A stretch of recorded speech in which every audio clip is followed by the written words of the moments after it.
राम राम जी, राम राम। अरे बहन, तुम बड़ी बिजी हो गई है, रास्ता ही भूल गई है। हमारे घर का है ये, मैंने तुम्हें बताई नहीं। मैं भूल गई जी बताना।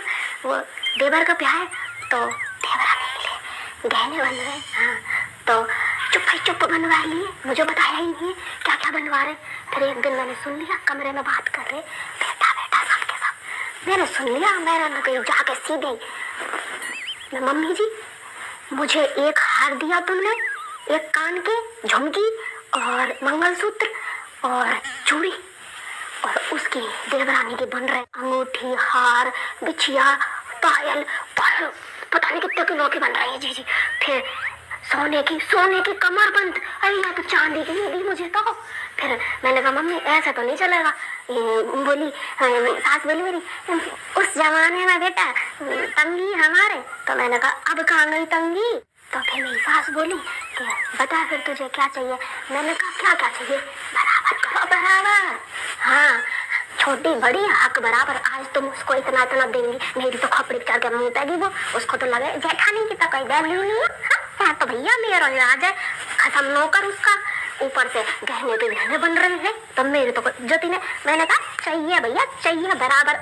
हक के लिए तो लक्ष्मी खड़ी रहेगी आज भी और कल भी, है ना जी। देखो वरना ना खा जाएंगे मुझे, ऐसे लूट जाएंगे। हमें लगा लक्ष्मी तो सीधी, हमारी लक्ष्मी सीधी ना है। लक्ष्मी तो फाड़ के खा जाएगा अभी। लक्ष्मी ऐसी है, इन्होंने मेरा रूप ना देखा।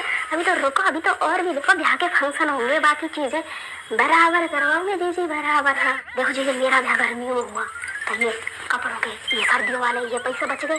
तो अब नए बड़े लंबे कोट ला रही है नई बहू के लिए। तो मैंने कहा मम्मी मेरे लिए भी लेके आओ ना। तो बोली लक्ष्मी पड़े तो है घर में। तो फिर मैंने कहा मम्मी जी पड़ी तो बहुत चीज है, तो ये छोटी बहू को दे दो ना। तो फिर बोली अरे लक्ष्मी तू समझदार। मैंने कहा मम्मी जी इतने समझदार तो मैं हूँ, तो सब समझ गई मैं। फिर बोली तू भी ले आना कोट चल जाला। तो फिर मैं जाके ये लेके आई 900 रुपया का ब्याह हो रहा है। अब इतना खर्चा हो रहा है और सही, और वैसे भी मेरे ध्यान में तो जी कुछ ना करो है, बस ऐसे नाम का फेरे पावड़े में फ्री कर दिया।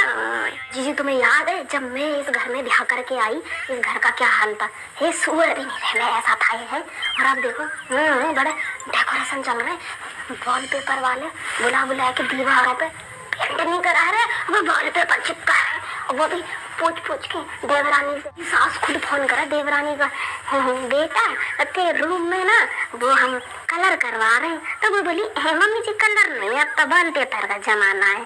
तो बोली हाँ बेटा वॉलपेपर करवा देंगे, सब करवा देगी सब। लेकिन जब मुझे ब्याह के लाई थी ना, जब तो पुट्टी भी डाल रखी थी इसको, पुट्टी ऐसा लीप के मेरा गोबर सा लीप के सही कर गई दीवार।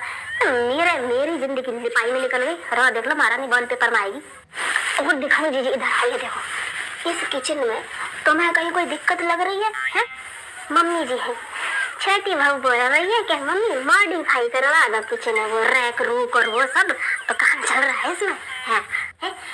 बहू बोल भी रही है तो सास और इनका फर्ज बने यूँ कहने का बेटा हमारी बड़ी बहू भी तो कर रहा है उसमें काम। और फिर ब्याह का पैसा लग रहा है, और पैसे क्या लगा आगे कर लेंगे कभी। अब तो जो बहू कह रही है सब ऐसे उंगलियों पे हो रहे हैं काम। ये घर वाले ना ससुराल वाले यही लड़ाई करवाए जेठानी और देवरानी में। अब मैं चिड़ूंगी या कुड़ रही हूँ मैं कि भाई उसके लिए इतना क्यों कर रहे हैं, जबकि उस बेचारी की क्या गलती तो इनकी है।